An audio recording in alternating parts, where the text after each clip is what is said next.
Hi, good evening, everybody. Welcome to a special Virtual Spiritual Saturday. Today, we're going to start something very new.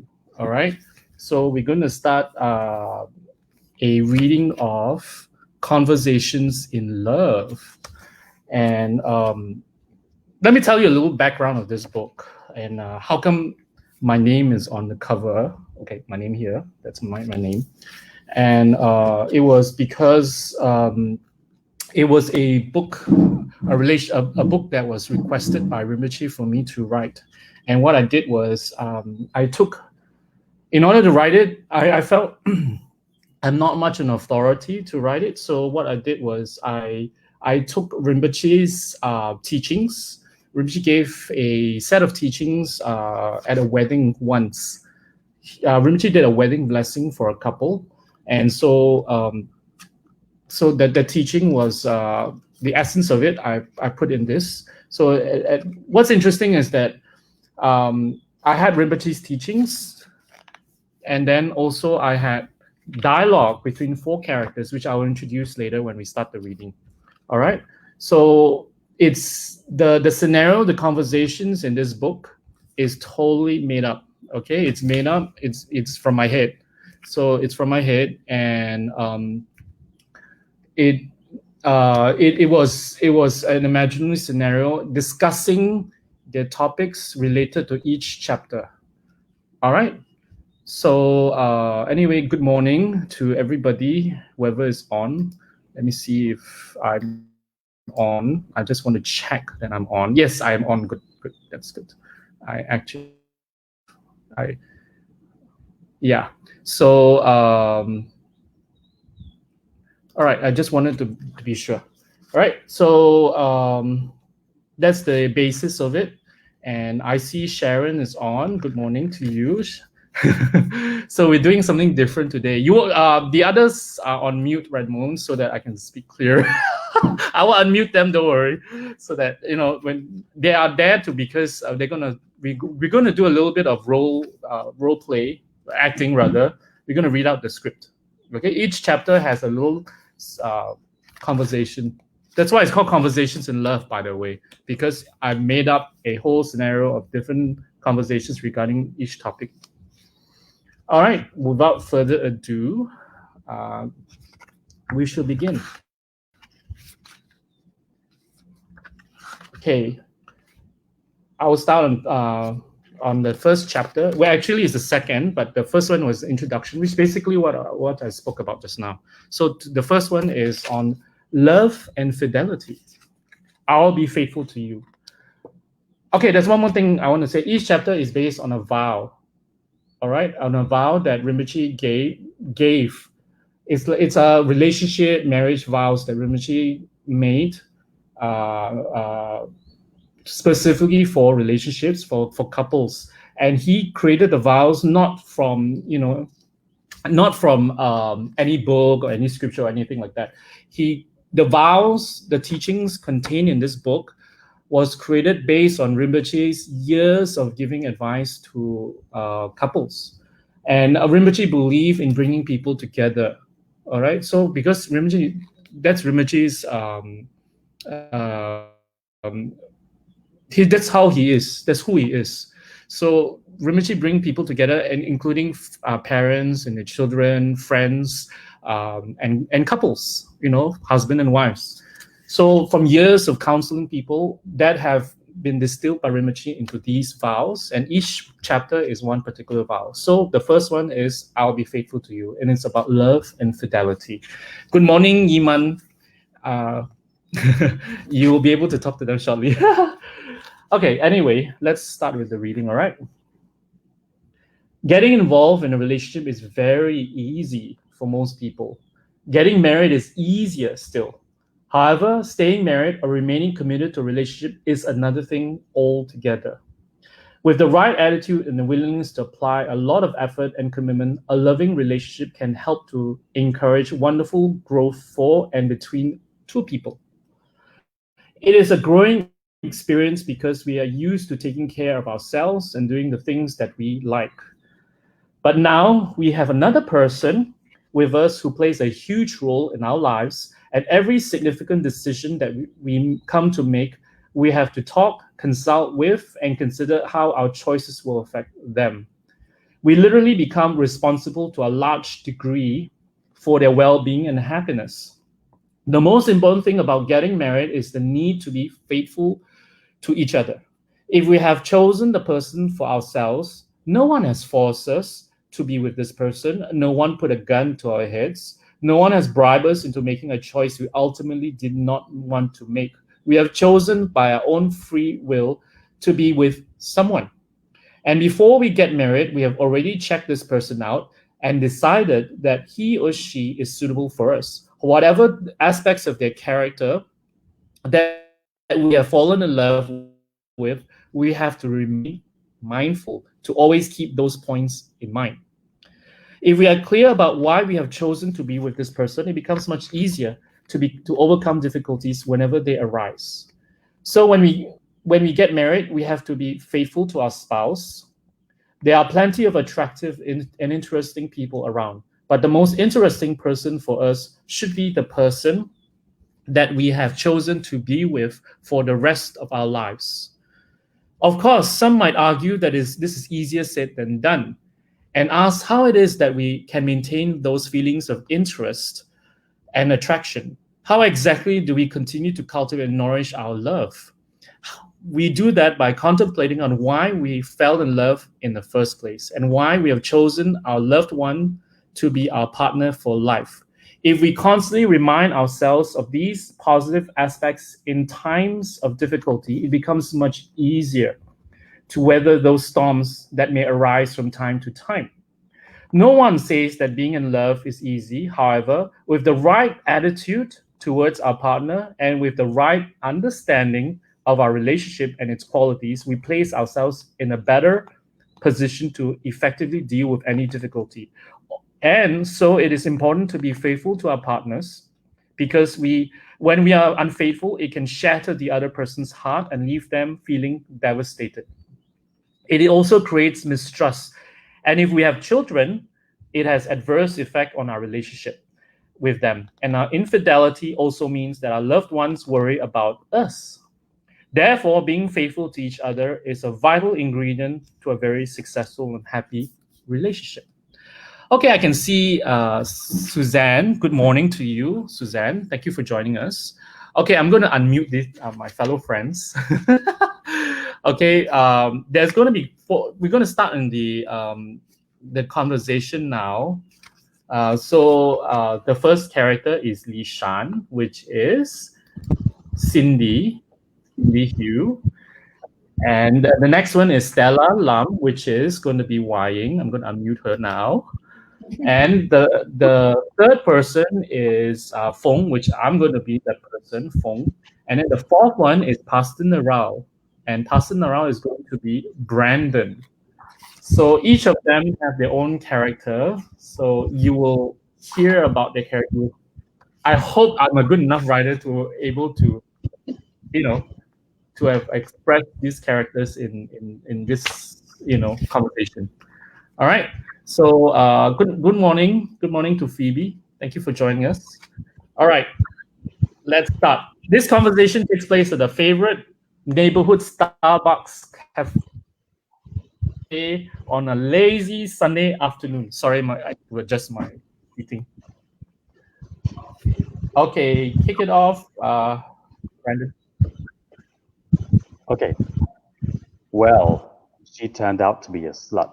She had been two-timing Rick for the past 2 months. He found out at my salon. One of my junior hairdressers saw her having tea with the same man every Tuesday and said that they looked fairly intimate. He told Rick and he flew into a rage and left the salon. Oh my, that's awful news for Rick. Poor guy. She was the only girl that managed to tame him. It's not easy to be dating a hot chick like that, but I wonder if she really cheated on him. It's possible that the guy could well be a colleague or a friend. What's so wrong about having tea and conversation? What do you mean tea and conversation? Brent? She's obviously fooling around with this guy, and who knows how many times they've slept together. She's a major slut. You do know that for sure. Maybe she's emotionally cheating on Rick at the moment and hasn't actually gone beyond tea and conversation with this guy. That's very different from some men I know. Do you think it's wrong?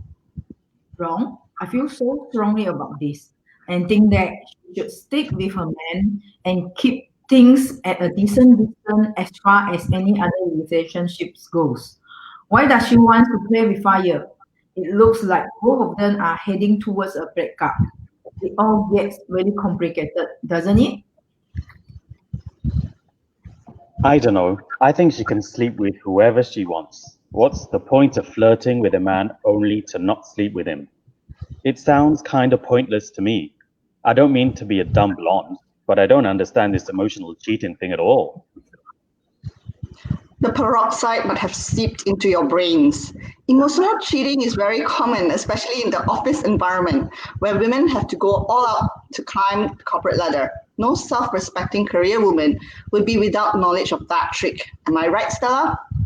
Right. I know it all too well. That's why I hate it with a vengeance. I know a girl in the office who flirt her way up. I could do a better job in her position, but never mind. I will let my work speak for itself. She does nothing but powder her nose at board meetings. She is useless. Calm down, woman. So some women will occasionally flirt with their bosses to get ahead with their careers, right? I guess that wouldn't work for me since my boss is female and she's a lesbian. Although I'm not sure about the technicality of that one, since I identify myself more as a female flamingo. Hey Fong, why are you so quiet? Don't tell me you feel threatened by girl power. Well, nothing. I can tell something is bothering you. What is it? Tell us. Yeah, what's the matter? Even if you don't tell us, we'll find out somehow. Well, I will find out one way or another. Shut up, let him talk. We promise to keep it totally confidential. Cross our heart and hope for die. Hope to die. All right. I'll spill the beans. I got to know this girl last year, and she was all over me. And I didn't realize at that time that all she wanted was to close a business deal. I never signed the deal because I got a better quote later. I never slept with her, but she was flirtatious with me for quite a while before things settled out. I really thought she liked me. Like you. Weren't you with Jenny at that time? Well, yes, but we were kind of drifting apart. Going out with her was like going out with my old auntie because both of them love to nag and tell me what to do. Jenny. She has no fashion sense. Smells really bad and can't keep her tentacle hands to herself. Thank God you dumped her. That's it? I thought you were going to tell us something juicier. You must have been bored out of Jenny and got excited with Miss Flirty here. That's all. Well, anyway, I think emotional cheating is bad because there's a fine line where cheating stops from being harmless and borders on dangerous. Once emotions get thrown into the mix, you get a recipe for disaster. As for plain cheating, all I can say is been there, done that, and have the scars to prove it. It's good that you have honest about your past. I'm not sure if you have turned over a new leaf though, but at least you are being honest. Well, I think he has changed. I don't hear or see him with any other girls these days. Is that because you are tired of whiny little girls and have moved on to boys now? Hint, hint. No, I'm not into that at all. Thank you very much. I just want to take it easy for a while after the disaster with Jenny. Do you know that she still calls my mom from time to time to check if I'm seeing anybody? Gee, She was weirdest girl I've ever dated. Anyway, I'm really not seeing anybody right now. I know I've been with some girls, but I don't stray while I'm with a girl.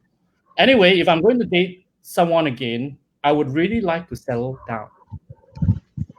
That's just too bad. Stella, are you going to marry Stevie Wonder? You guys have been dating for over a century already, and you're still not married. His name is Steve Will, actually. We have been going out for 5 years, okay? He's a nice, stable guy, and we are just taking it slow. We don't have any plans to have kids, so there is no rush to get married. But I think we will eventually tie the knot one day.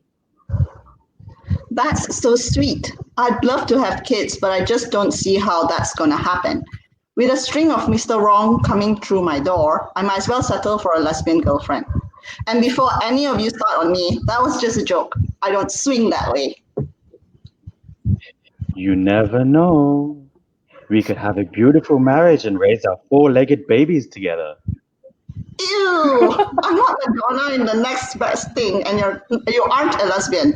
The thought of being with you is really weird, but I just adore your two cute schnauzers though. To be honest, marriage scares me. Newlywed couples are seldom on speaking terms after a few years, and a large percentage are divorced even before then. I read that in a fashion magazine recently.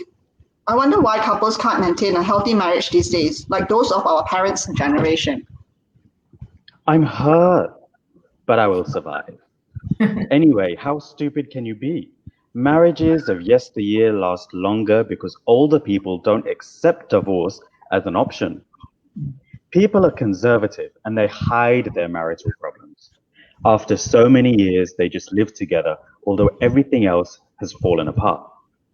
There is no true marital bliss after a few years because the gritty reality of marriage life with all its problems sets in. They'd rather stay normally married than risk being scorned as a divorcee. So they just stay unhappily married.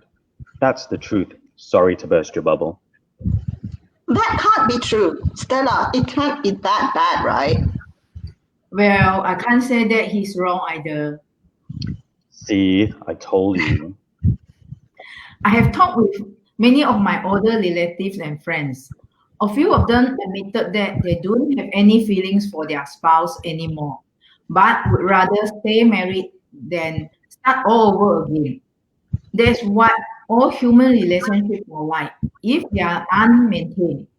Marriage is not a bed of roses like in the movies, and it gets worse when you feel like you have to put up with this person for the rest of your married life. That's why Steve and I are not rushing into it. I would rather focus on my career for the time being, and I think my approach actually stabilized my relationship with Steve. Boys are always nice when you are dating them. But when you marry them, they transform into overgrown mama's boys. You suddenly have to take care of cooking, housework, kids, your career, if you have one. And you're expected to perform at night.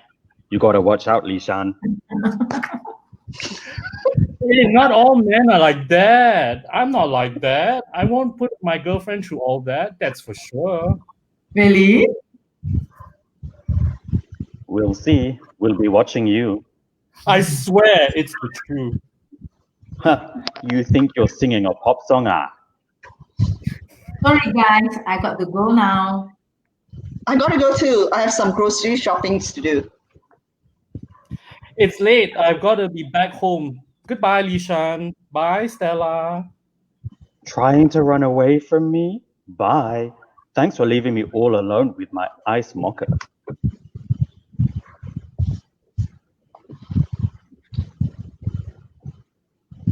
Hi, dear. How are you doing? Oh, we still continue? A few days later, Stella gives Lishan a call. This is a different scenario, guys. Okay. A few days later, Stella gives Lishan a call. Okay, stop. Hi, dear. How are you doing? I'm all right. I've been busy with some projects with a few boring clients. How are you? I'm good, thanks. I applied for the leave and it was approved today. Steve is taking me on a trip to Redang Island. I really need this holiday after completing the marketing plan for the department. Oh, you make me so envious. But still, I'm happy for you. He's such a sweet guy, isn't he? Yeah, he's a very nice guy. He's not exactly Jared Butler, but he is very sweet all the same. You know, I pick plain nice guys over good-looking jerks that I've dated anytime. During the time that I've been on my own, I've been feeling really good. No more dating misadventures for me. Haha. Well, I had my fair share of misadventures too before I met Steve. You're a lucky girl. That brings me to the topic of Fong. What do you think of him? Fong? He's an interesting guy. I don't really know him that well.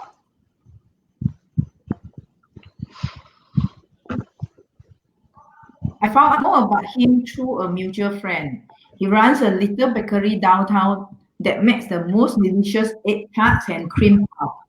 The funny thing is that he avoided becoming rotten and puggy because of the work he does.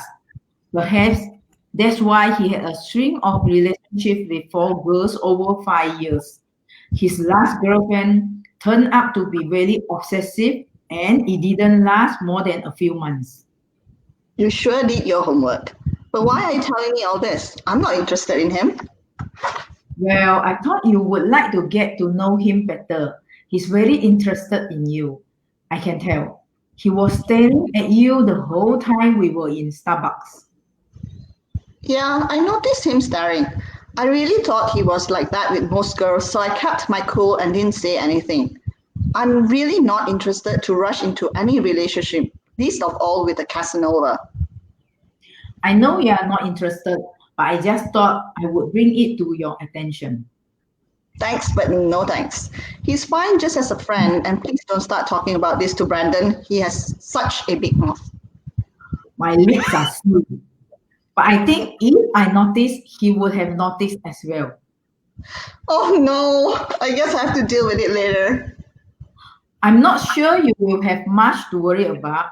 He is quite jealous, so I will probably just keep quiet about it. Well, he had always been openly jealous of you and Steve. I know, but at least he's not bitter about it. He just jokes and get over it. Yeah. Hey, I gotta go. Let's catch up sometime next week for coffee or something. All right, see ya. Okay, everybody, thank you very much for assisting me in this play, although it was not very smooth because of the internet. But I hope you guys, I see a lot of people online now, Jerry, CK Sia, and Hong Kong. Thank you very much for joining us. So what we're doing is we were just play acting this conversation between 4 people. All right. So today's topic is on love and fidelity. I think you guys would. Do you have any questions?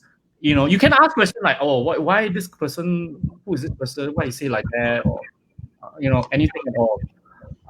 This is based on what Rinpoche's first vow to a married couple, which is what I will be faithful to you. So it's about fidelity. Fidelity is an English word that means faithfulness, loyalty in a relationship. Okay, today is about conversation love, so it's about romantic relationship. I know there is, love in developing compassion, but we're not talking about that today. We're talking about a romantic love. Sorry, I'm not Dr. Love here. So, I mean, you can, if you have any, those online, if you have any, examples or relationship things, you can bring. If we cannot give you a proper answer, we'll give it to you later. But do share, do ask, or your comments. Maybe you find Brandon funny, you like his accent, you like Stella. Sorry, Stella. Okay, maybe next week I will change the names to their character. Okay, no more PDL, Pastel. You will put our actual names. That would be next week lah.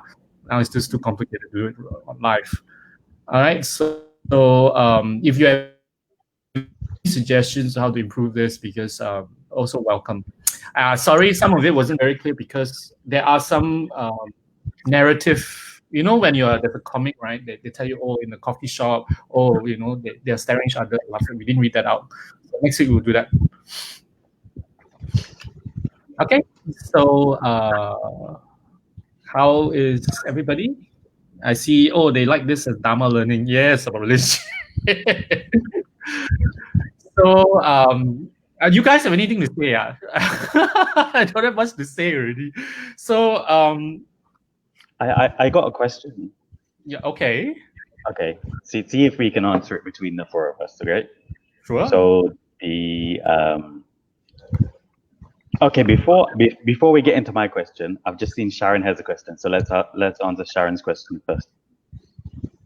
Oh, does emotion ask this? Does emotional cheating result in the same bad karma as in physical cheating? What do you think of us? I think not got karma, but not as bad. Yeah, because it is a okay. So here you're talking about two things. One is the physical act of cheating, and then you've got the emotional act of cheating. So one is to do with the body and one is to do with the mind. Okay, so as with karma, according to normal ways of understanding karma, if you do something with your body, the karma you will receive will be usually physical, and when you do something with the mind, the karma you receive back will be to do with the mind. So for example, if you cheat physically, that means in the future, either in this life or future lifetimes, somebody will cheat on you physically. Just say, it is not the actual way, I'm just giving an example. So you're cheated on in the future. Okay. Someone cheat you. Yeah. Now, when you kind of emotionally or mentally cheat on somebody, that actually creates the mental karma to know and to receive mental suffering from being cheated on in the future, which means that you either find out that somebody, I mean, your partner has been having feelings towards other people, and you find out, and that obviously affects you mentally. Or it could also be that you do actually get cheated on, but it plays a lot within your mind. So it can it's a combination basically. It can manifest in a combination. It can a combination basically. Okay. Can it also? Yeah, it makes sense. It makes a lot of sense. It also can be like just a feeling of insecurity. It can come back to us that like we're constantly feeling insecure that that apart. Although the partner, maybe your wife or husband may not be, or boyfriend and girlfriend may not be cheating on you, but you feel insecure. Oh yeah, definitely. Yeah. It can come out as that. Thank you very much, Phoebe. Yeah, it's the conversation sounds very real, right? I hope so. If it sounds very real to you, then it's I'm partially successful in my, I can be a scriptwriter.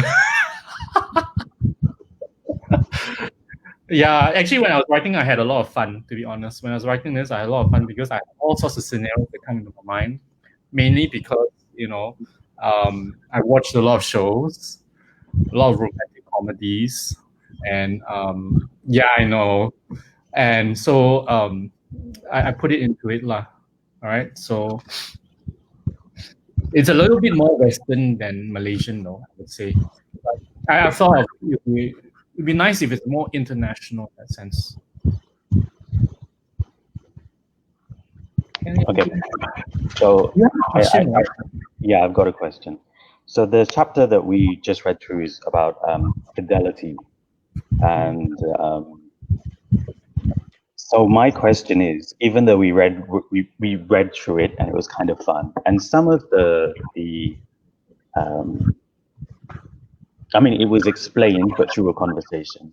How would you advise people to be loyal within their relationships or their marriages? Because you do get, as we said in the chapter, it's very easy to see people nowadays when they get married and they're in the honeymoon phase, and then after a while it fades off, and then they start getting less attracted to each other. Maybe there is a difference in opinion, or maybe they are not.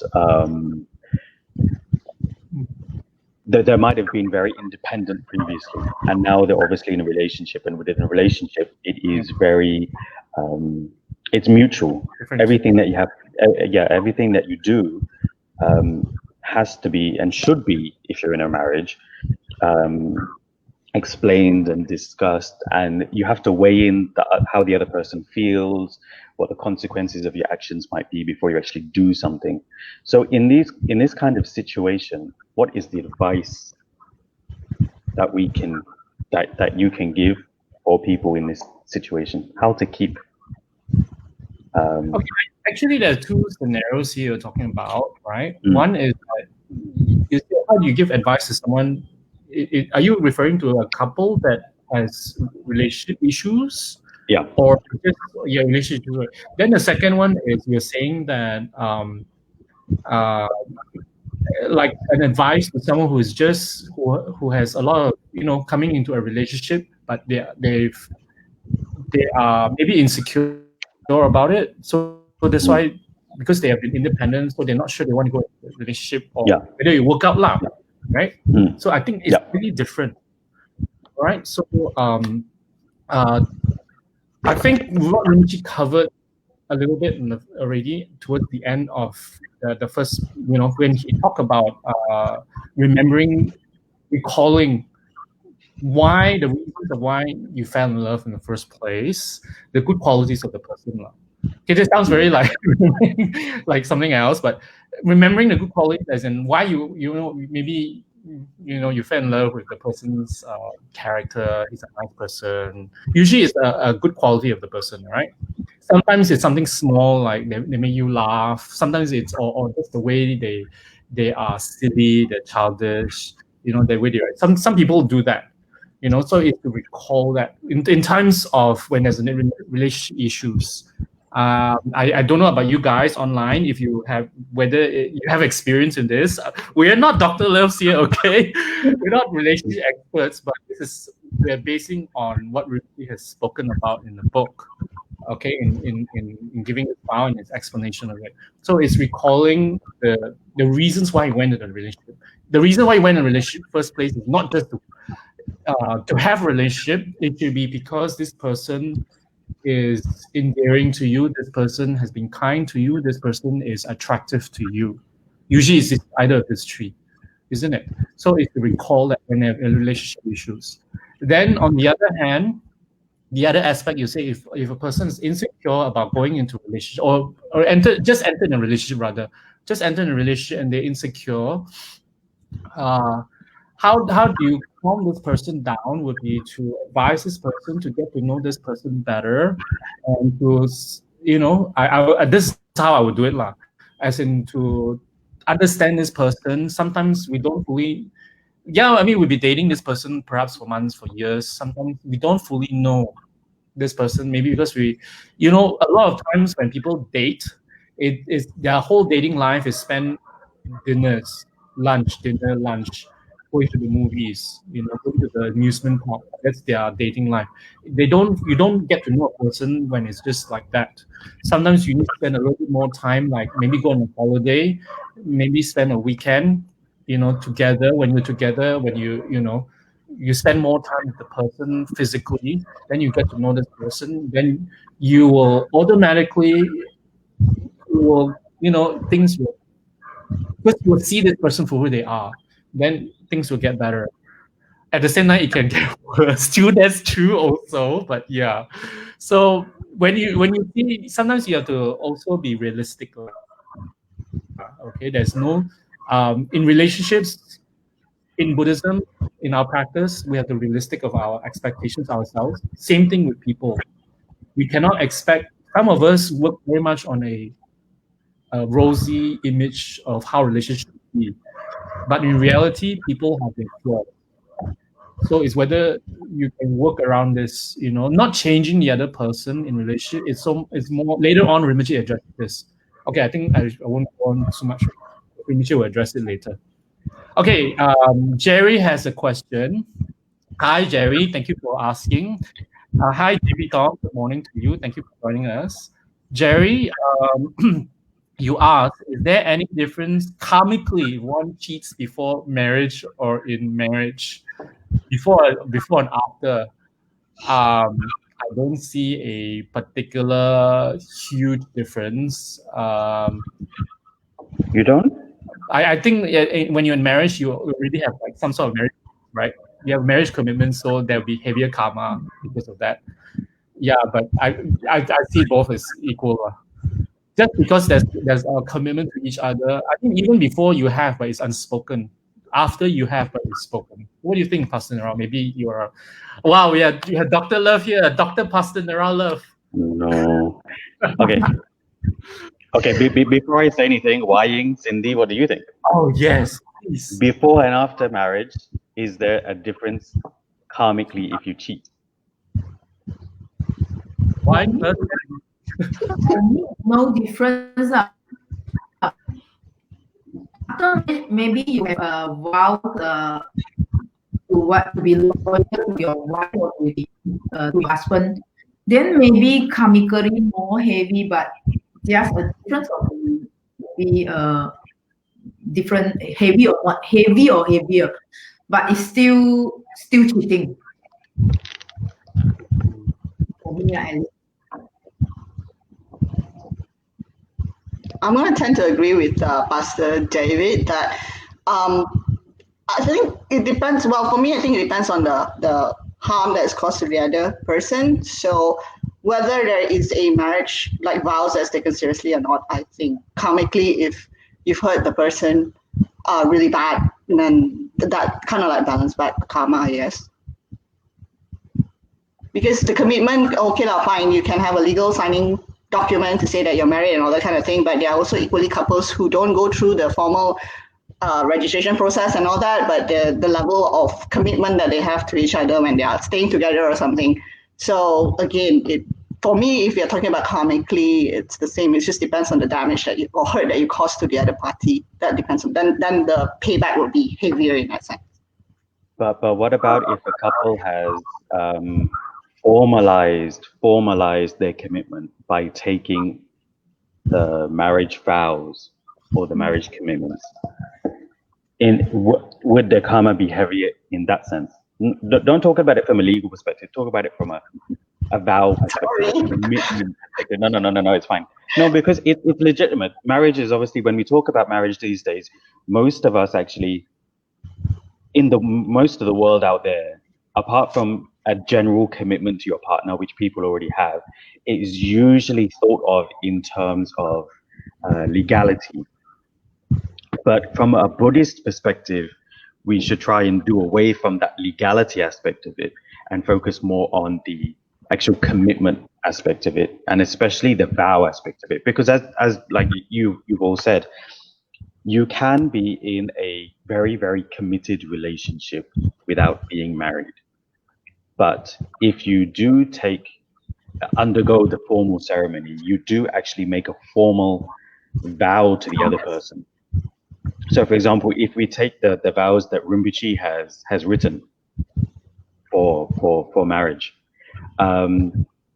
when you read them, you would think, hang on a minute, these are all the things that a normal couple should do anyway, right? Mm-hmm. But when you actually undergo the marriage blessing and you make this vow formally to another person, is there a difference or not? And what is the purpose? Okay, that's my first question. And the second question, what is the purpose of the vows?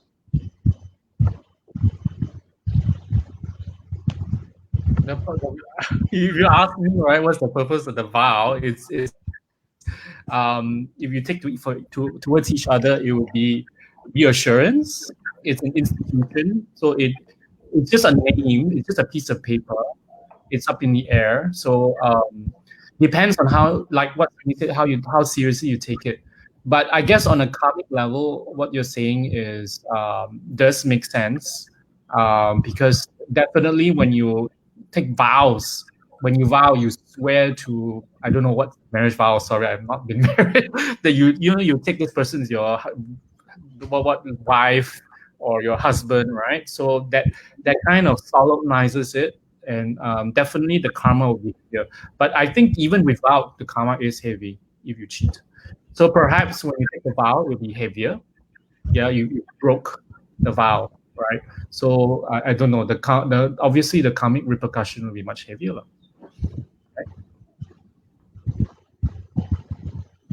Right? Am I right? What do you guys think? Yeah, I think it's heavier when you have a formal marriage vow, but you still hurt the other person. It's still cheating anyway. Well, I'll still fall back to the same thing that I mentioned earlier about the hurt and pain that it caused, so the karma commensurate from that. But if just generally speaking, you're talking about vows in particular, because you are taking the promise in front, or assuming you're taking your vows in front of a Buddha or whatever, then the same karmic repercussions is heavier, because it's also said that if you break your vows to the three jewels, right, there is a heavy karma that comes with it, in addition to the hurt that you're causing to the other party, right? But that is on the basis that if you actually consciously take that vow and know that you're taking that vow, because generally people don't go through that process just to I mean, unless they go through a process with the Buddhist masters and all those kind of things. Usually in a relationship, they don't formalize that in a vow in that sense. So I still fall back to the level of hurt or damage that you cause to the other party, and then the karmic repercussion commensurates from that. I mean, you guys brought up a very, very important thing to differentiate, and this is something that Rinpoche also stressed in his teachings when he taught people about relationships as well, is that from a Buddhist perspective, on our level, what we're supposed to do is we're supposed to try and stop from doing harm. We call it ahimsa, which is non-violence. So usually when you think of non-violence, you think of killing, you think of all these very physical, but actually it also covers everything that means not harming. So it also covers cheating. All right. So this is one of the reasons that Rinpoche stressed for people who are in relationships. He stressed quite a lot the importance of taking these marriage vows from a Buddhist perspective. And from a Buddhist perspective, when you take a vow consciously, as Cindy rightly said, you make the conscious effort to keep this vow. And what this vow does is it stops you from creating negative karma towards another person, stops you from harming them, stops you from making the other person suffer. And unfortunately, the way the world works, the people that we're actually going to create the most negative karma with, and we're going to hurt the most, are those that are closest to us. So what's more closer than a husband or a wife, or someone that you're extremely committed to? So when you consciously take a vow, you're supposed to remember every single day how you're supposed to be treating this person, and not let your emotions or your negative perceptions take over and allow you to cause that person pain by cheating on them. So for me, there is a difference karmically, because you have made a conscious decision to remember and to work upon your relationship rather than being in a normal relationship. Because in normal relationships, most people do not think, I'm sorry to say, this is just the way, the thing that I've noticed over time, most people do not pay so much attention to these things. Yes, you know, you're not supposed to cheat on your husband or your wife or whatever. But from a Buddhist perspective, when you take the vow and you make the specific emphasis on that, I think it helps you to remember that you're not supposed to do that. So if you do actually cheat, I think it's heavier, in my personal opinion. Yeah, I mean, I think we all agree that it's heavier. So it is heavier. There is a difference. It's just that conventionally, most people think of it as it does. Whether they have it depends on how they relate to it. But of course, from a karmic perspective, it's not how we relate to it. It's our actions that make a difference, right? So okay, now we have to move on. We have something that Sharon has brought up, and Martin. Sharon says this: we need to be realistic about the perfect man, woman, and marriage. The dynamics of relationship changes with time, and we need to adapt our expectations. Often squabbles happen because of unmet expectations. We can't just expect our husband or wife to be the same throughout, especially when we start having kids, having sick parents, etc. Commitments. So that's what Sharon has to say. I don't think in relation to what you just said, but in relation to just having a relationship as in fidelity, between two partners. So I don't really have much to add to it except that I totally agree, and I think what Sharon has to say is very much from her own personal experience and from what she has observed with family, with friends. And this is the truth, because we often have, a lot of what we understand of relationship comes from movies. From depending on your exposure, some people are more into because of movies, and usually in movies it's always a have you noticed romantic movies never have a sad ending? It's always everything ends up perfect, rosy, and they end up together and it's happily ever after. Although some of them are more have a more realistic tone at the beginning, there's the struggles they go through, but it ends up well. So not necessarily every time it ends up well, and it's just about how every situation in a relationship, it's how you deal with it. It's how you work at your relationship, isn't it? So that's my take on it. What about you guys? About what Sharon said? Then we move on. After that, we move on to Martin.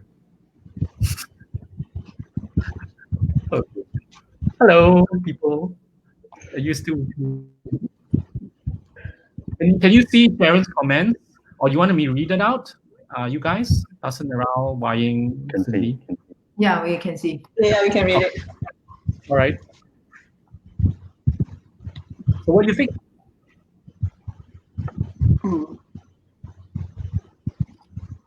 You agree? You're very reserved. Is that because it strikes a chord with you? It's.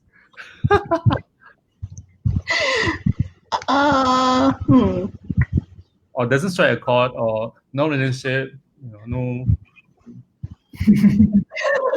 I guess this one, I believe that Rinpoche has mentioned before. I remember reading it in Rinpoche's blog that Rinpoche said that more so for romantic relationship, but in any relationship, it's all about expectations as well. Whether it's a colleague, whether it's a friend, whether it's stuff. Yeah. So on that basis, it applies across the board. That the point is whether we realize that we are actually projecting that expectation on the other person in the first place. Assuming you didn't, the problem starts, like you said, when you project and you don't realize you're projecting, and then hence that's the source of your anger towards the other person. And I think Ruchi has said that if you look at it, if you examine why you're usually angry with another person or unhappy or not satisfied with another person, is usually because you have some sort of an expectation on the other party. So that brings to the question whether the issue is with you or with the other party, or a combination of both, actually. Oh. Turn off the projector. Something funny. Actually, from this Sharon's comment, I link this one to the just now in the dialogue that Brendan talked about the loyalty.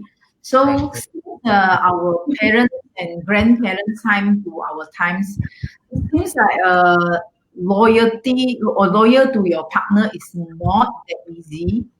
And then is that something to do with maybe you meet the wrong person because your expectation is both of you the expectation are different. That's why you will not end up happy ending, or some others reason that made loyal to each other is so difficult since long time ago until for human relationship lah. So why loyalty is so not easy or something really real.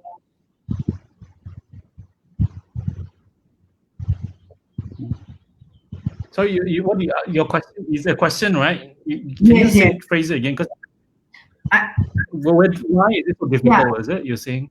Yes, from our parents' time until now, since loyal to each other's in relationship is not that easy. Is that because you meet the wrong person? So because of wrong, because your expectation is to be loyal, maybe A person, this husband, and then the wife's expectation of this partner is not to loyal to each other. You still want to enjoy your freedom, and even though you have this person as your boyfriend or girlfriend or husband or wife, is that the reason that? It's not that you met the wrong person, Wai. I don't. It's not so much as that, because there's no perfect person. That's what we established already. It's that you brought up a very interesting point, because why is it easier now? You see more people getting divorced, you see relationships breaking up. It's because you have a choice. People are more aware and self-empowered that they have a choice, that there's other people available, that you can go online, you look for another partner. There are apps now on the phone. You can look for another partner on your phone. You can conversations with another girl, another boy on your phone. And it's so easy now to find someone else. So the choice, the availability of another person, another possible relationship, perhaps a more, in your mind, you think it's probably more beautiful, more handsome, more good looking, more whatever, better. So there's always at the back of your mind there's a possibility. So it makes the availability, the easiness to find someone else makes it easier to walk out of a relationship. It's not that you met a wrong person. In the past, why is it people stick more together? Is because the possibility of finding someone is harder, sometimes impossible. Mm-hmm. Sometimes impossible. And so people stick through it, through thick and thin, because there's no choice. Society dictates it. Once you're married, you're married. There's no divorce, because divorce is a huge stigma. Last time, nowadays, divorce is just normal. If you're getting divorced, it's normal. So it's normal means anybody and everybody can go through it. They don't want to work in a relationship. They just want to opt out because it's difficult. Because when you are with someone, it's never going to be easy. Why? Is because, like just now, Cindy said, we all have an expectation, our projector in our head. We project our expectations to someone else. So there's always differences because of that. We don't want to work through it. In the past, there's no possibility of working. opting out. So you're forced in a relationship. So eventually, over time, it becomes, what happens is, it just works out. It just works out because you work at it. You understand or not? You accommodate the person, and over time, the person will accommodate. So you work back and forth. So definitely, not that last time there's no bad relationships or breakups or divorces. It's just lesser and more difficult. If you're talking of time, okay, what's the difference last time and now? Okay, that's actually it's what Rinpoche mentioned to me before. So I'm just telling you what Rinpoche said, and I definitely agree with it. It makes sense. Just now you mentioned that we have more options of choices compared to last time. If that is the case, are we expecting to see more the trends that people are less and less getting married or settle down with one person? No. The trend is not less and less. The trend is that people still go in a relationship because it's what we need. As a deluded person, as a person who's attached, we need relationship, we need companionship. So we still go into it. But the thing is, the possibility of it lasting is lesser. That's why you see statistically, you can read anywhere. Statistically, especially in a country that is like free and it's easy. So what happened is you see divorce rates are shooting up. They're going up. They're not coming down. They're going up. It's because it's becoming a norm that you can get divorced. So people they tend to want to work a bit less. So they don't want to stick through it, and so that's why that happens. Okay. Anyway, I think we move on to the next one. Because Martin has put up two things, okay? He's put on something very interesting. Dear panel, this from Martin. Dear panel, in an open relationship that have been mutually agreed to between parties, and one party develops second relationship with someone else, and the other gets hurt, does it constitute cheating? And is there karma created? That's interesting. What do you think, Pastor Dan? the Dr. Love / karma expert. What do you guys think before I open my mouth? Got karma or no karma? Definitely got karma lah. Definitely has karma. Is this? That's why. Sorry, she shut up. Go ahead.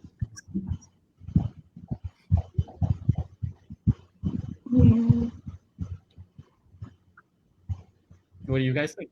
Whether he says here, does it constitute? Is it cheating? If they already agreed that they are okay, open. So Martin, open relationship. If both parties agree, they can have other parties. So if there's an agreement, and then but one person, does what is expected, which is, have other partners.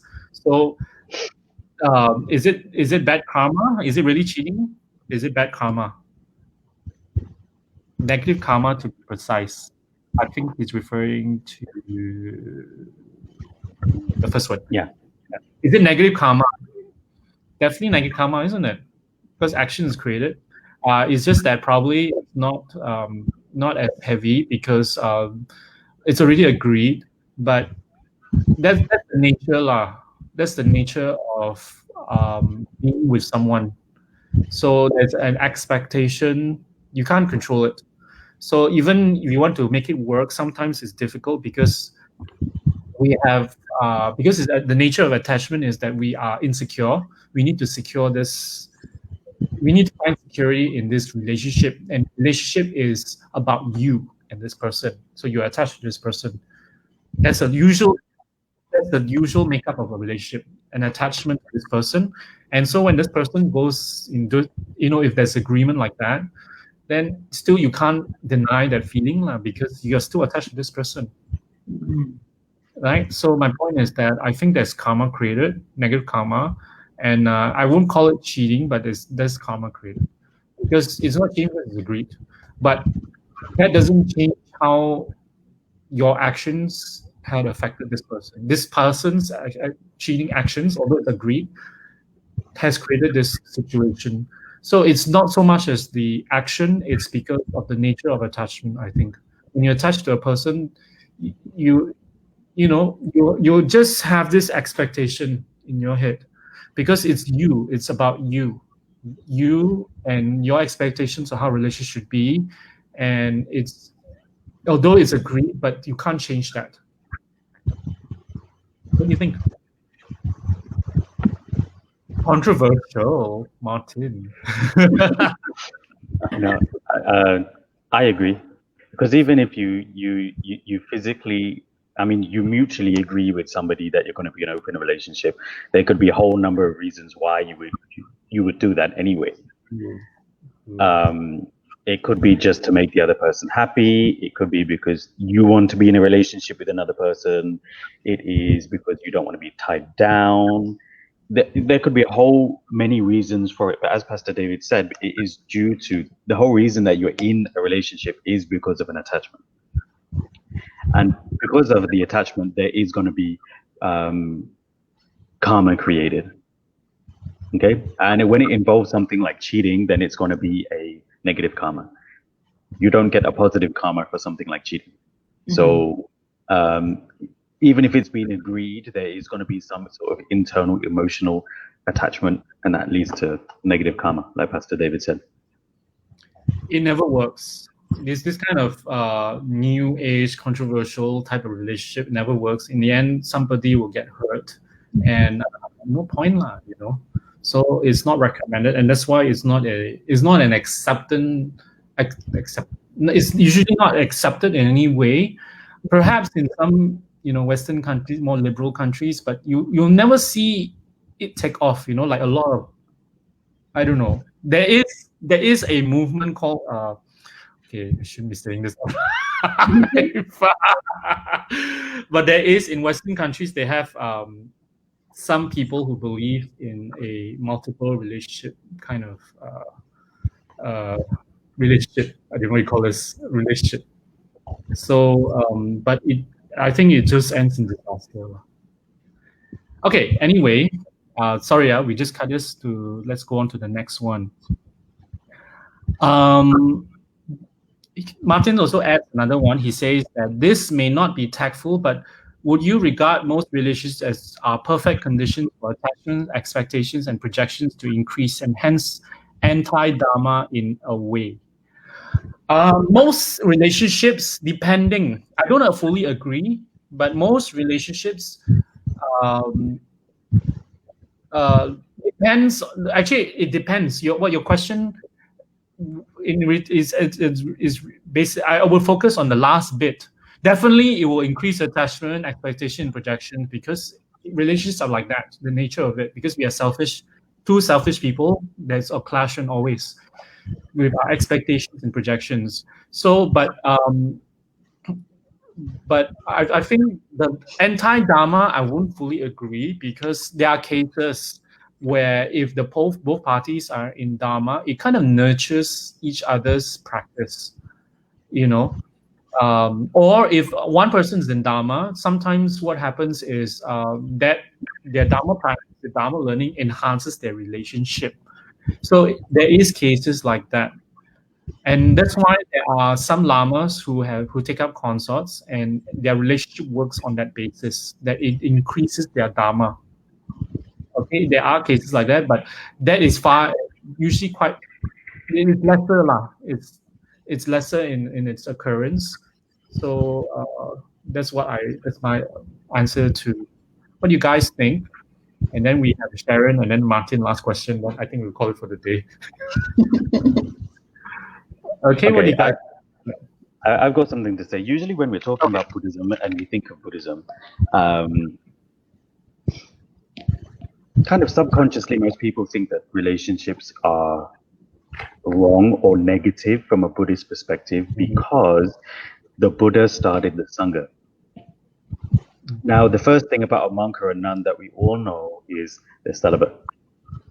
You don't really think about any other of the vows that they take or anything, but the first thing is they're celibate. So that goes to show how much emphasis people put on having a relationship, on being in a marriage and everything. Now, Martin said relationships could be considered anti-dharma. Okay. Now, a lot of people misunderstand in Buddhism why a person is celibate or why a person becomes a monk or a nun. And sorry, because I'm wearing white, I'll just explain it a little bit.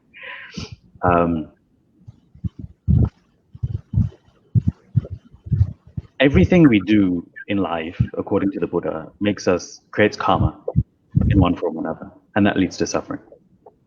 So the reason why the Buddha created the Sangha was so that people who wish to engage in the spiritual path in a more precise manner become Sangha. So the reason they become Sangha is that they retreat from the world at large. Okay? So they basically stop themselves from doing everything that usually creates bad karma. It's not just relationships, it's also work. It is also family life. It is all of these things combined together. So in a way, relationships, it's not that it is bad, okay? It's just that it's a more concentrated way of focusing on the spiritual path because you stop yourself from creating as much negative karma as possible. So to call relationship anti-dharma in a way is incorrect. It's not anti-dharma. Nothing is actually anti-dharma. It is just what you do is creating karma and hence suffering for yourself or another person. So nothing is right or wrong within Buddhism. It's all about, does my action create suffering in any one form or another? So that's why, as Pastor David said, you do have great practitioners, very, very great practitioners, and lamas even, who take consults. And in a way that they're also showing people in lay life that you can progress along the spiritual path while still being a lay person. It is not anti-dharma in that sense. So I just wanted to say that. And I think some people's screens have gone off. Oh, okay, you're back. Yeah. Yeah. It's the internet. Okay. Okay. That's my monologue over. Wang Ying and Cindy, you have anything quick to say before we move on? Yeah, I think we can move on. Agree lah. You say it lah. Say you agree, yes, and say a few words. Yeah, I think I agree to Pastor Nira talk about the Martin talk about the anti-dharma thing. Yeah, it's our reaction more on the thing itself. Attachment, just like people talk about money is evil. Actually, it's nothing to do with money, right? It's our attachment, right? Yeah, I think I quite agree with Pastor Nira and on that statement. Well, I guess similarly, I do agree, Pastor Nira, in a point, there's no issue about anti-dharma. It's just a situation where if you're creating more negative karma for yourself. But at the same time, it is not just, like when you talk about causing harm to another person, there's also like harm in terms of looking at it from a bigger picture, whether the harm is just something that is short-term, but in the long run, it brings huge benefit, or it is just something that doesn't bring benefit at all. And that's, I am extrapolating from what Ruchi has mentioned before, that if you don't know what to do, you always look at whether you're causing harm to, or whether it benefits the other person, or if you're actually causing harm or not. And then I remember Ruchi also explaining that even when you are assessing it from the point of harm or hurt to the other person, you need to look at it from a bigger picture, that it could be at the moment a short-term harm, but if it brings a huge benefit in the long run, then it's worth pursuing anyway. So I don't know if that's making sense. Okay. Yeah, it makes sense.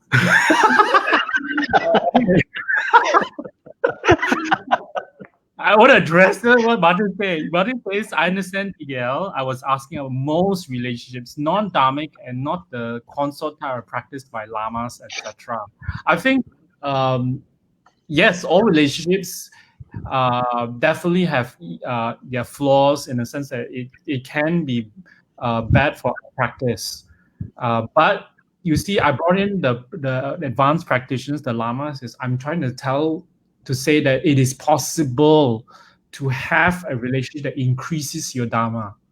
It is possible. It's not always just relationship just ruins your dharma. Otherwise, because the lamas are just human beings, it's just another man, another woman getting together. So they're still human. So if they are just human, they're not a god, they're not a divinity. So that means we can, if you have a relationship, you can be just like that. It increases your dharma. It can make your relationship to something that it increases your dharma. It is possible. All right. So that's my point. And moving along, Sharon says, in my honest opinion, while it most not constitute cheating like in a monogamous relationship, but if the other person is hurt, there will be negative karma created. Oh, that's her opinion. I think we don't need to comment about that. We move on to last question by Martin. Okay, this is interesting. Last question by Martin. What's the panel's take on someone who dumps a husband or wife or girlfriend or boyfriend or partner to go into Dharma full time? The other party is left abandoned and hurt and forms a negative view of Dharma. So what's our take? Okay, I won't say the last person. About the bigger picture thing. Okay, we could all extrapolate.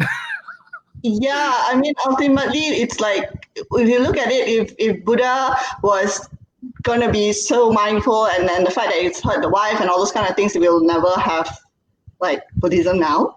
So again, if I extrapolate from what Rinpoche said, that okay, maybe in the short term, you are hurting your partner or whatever it is, and they form a negative view, but that's also a separate story because they also have their own karma to deal with.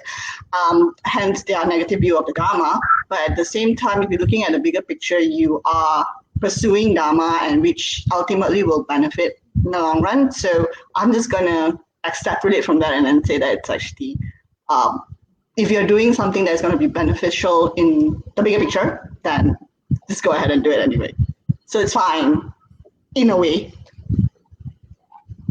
Actually, I'm quite curious. Why people, when you go to do Dharma full time, people will think that your family or your partner will think that you are being abandoned. But if your partner going to do business and always not beside you, not with you, but you don't feel abandoned, it's the same, right? Because you give back money. No, that one is you can You got a point, for short-term benefit, but Dharma is a long-term benefit, but they cannot see that. That's why they think that they are abandoned, but they get money. But this Dharma, they don't think that you get money. They can't see in short terms. I think that's just the difference. Okay. My question is, why would you need to dump your partner to go into Dharma full time? Because if you dump your partner to go into Dharma full time, that is not practicing the Dharma. Mm-hmm. True. Okay, but so sorry, carry on. So it could be two ways. One, you're going into the Dharma and you dump your partner. The other way could be that you're going into the Dharma and your partner dumps you because of that. That one, you really have no control over per se, because it's the other person's negative opinion of the Dharma. So in that case, you're the one that's hurt. But if you're going into Dharma and you dump your boyfriend or your girlfriend or your partner, whatever, that itself is not practicing the Dharma. They might not agree with what you're doing, but they might also not agree if you're being cheating people while you're doing your job, or lying, to get ahead in your job or whatever. They might not agree with that, but you're still together.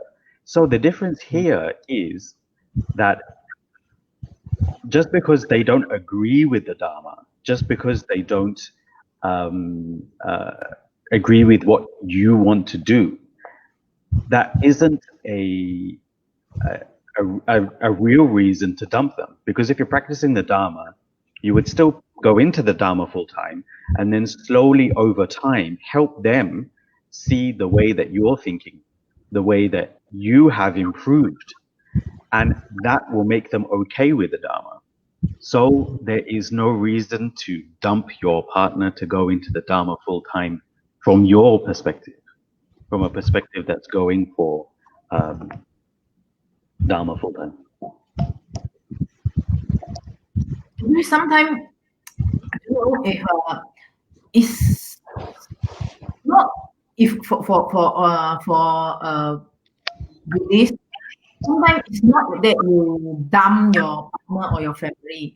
It's because they might not agree or support what you are doing now. Especially people wouldn't think that doing Nama as a career is something they can't accept it at this moment. So they will think you dump them, or you abandon them, or you choose something that some alternative path that they are not accepting, or they are not agree with. So they will think that you dump them. From my observation and some of my experience, will be. Actually, what you say is correct, because I remember this conversation that I have with Jay as well. The same thing that was said, that the problem of dumping happens is not because the other person dumps you for Dharma, because that would be a problem if you get dumped and you continue Dharma anyway. Would you say that what's the problem in that? The problem is usually when the other party feels abandoned, and it's regardless of whether you're trying to guide them or not. To a certain extent, when you don't align in your goals, people do feel like you are abandoning or you are literally dumping them because you're no longer heading towards the same direction. And on that basis, okay, I'm just going to address that. It says most practitioners do not behave like Buddha. True, but the point that was raised there was that you when you don't know what to do, you choose the one that benefits the most, even though you are trying and you fail or whatever that is. You are still aiming for something that is going to be beneficial in the long run, as opposed to staying with someone and then ultimately creating more negative karma and more suffering. So on that basis, in that context, specifically, I was told that the ends justifies the means in that sense. Only in that particular situation, of course. Not every situation the ends will justify the means. Yeah. Okay, sorry, I've got to point out something about the Buddha story. I don't think people know the complete story of the Buddha. Okay, yeah, people know that the Buddha abandoned his family, so-called abandoned, in order to pursue his spiritual goals. But actually, the Buddha actually, after he became enlightened, returned to his family, and he consoled his wife, his parents, if I remember correctly, his parents and his family. And he ordained his son, and he ordained his mother. I don't know about his wife. I don't think his wife. But what he did was he still came back to make things better. People don't really know that. Okay, that's not often told. So I need to clarify that even the Buddha tried to make, although in the beginning, because of the situation, he was forced into making the decision to pursue his spiritual goals because his parents were so against it. His father was so against it. In a similar situation, I think the scenario that Martin spoke about will be probably a situation where, in order to pursue Dhamma work, there's too much friction in the relationship, so we have to pursue the Dhamma work. I think that justifies it, but it will be good to. I think it's not just dump and that's it, then it's not very dharmic either for us, our practice. But it will be beneficial for us long run to do that, because Dharma work definitely will be beneficial.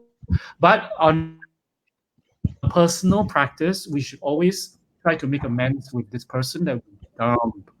So sometimes when we just enter the Dharma, we are very we're very excited about the Dharma. We're very elated. We feel we're doing something good, and so when someone stops us, so we makes an obstacle for us, so we have to let go. So we don't just like that, So we have to approach this person just like the Buddha. We have to follow the Buddha's example. Go back and console them.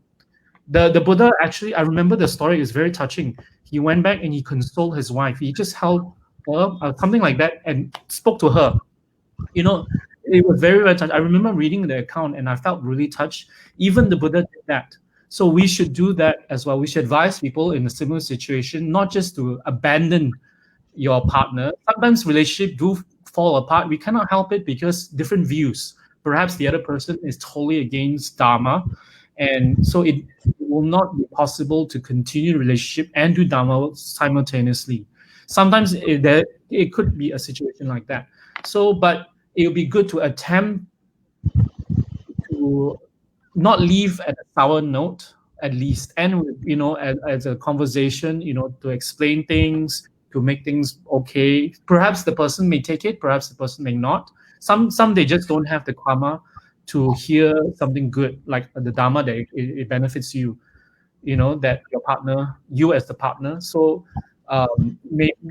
it's just how you end it, because sometimes there are situations where it have to come that way, So when it does come that way, I think it's important to end it well, dharmically, in a sense of being conscientious about the person's feelings, conscientious about how you end it, not dump it like angrily or let go because this person is creating so much trouble. So it's about awareness. It's about how we handle the relationship, the ending of the relationship when there's no choice. There are cases where there is no choice.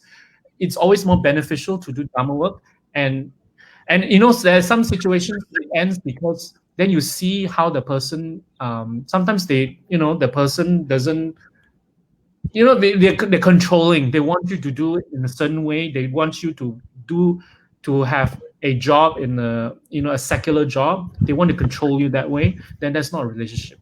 That's not a real relationship. And Rinpoche addresses it later. So when you want to go into a relationship, your partner shouldn't dictate your faith and so forth. Okay, so you should be able to, even if we have different faiths, we should be able to, if you love the person, it shouldn't be a stumbling block.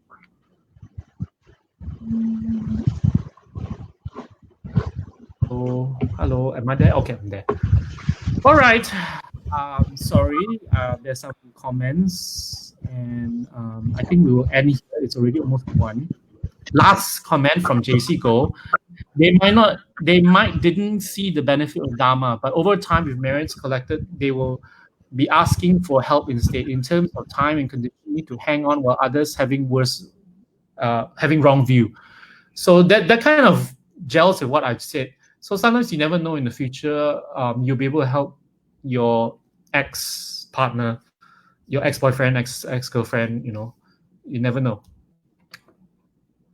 Okay, you never know. You might, it's possible that in the future, but it's important to end it well as well, dharmically. Okay, I think my friends have disconnected. I apologize for the internet, and we will end here. I, on their behalf, say bye-bye to everyone. It's just passing around right now due to the internet. So, so we will end here.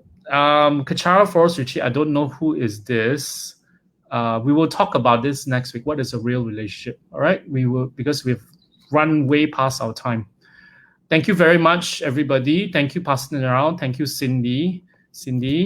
Yes, Cindy there.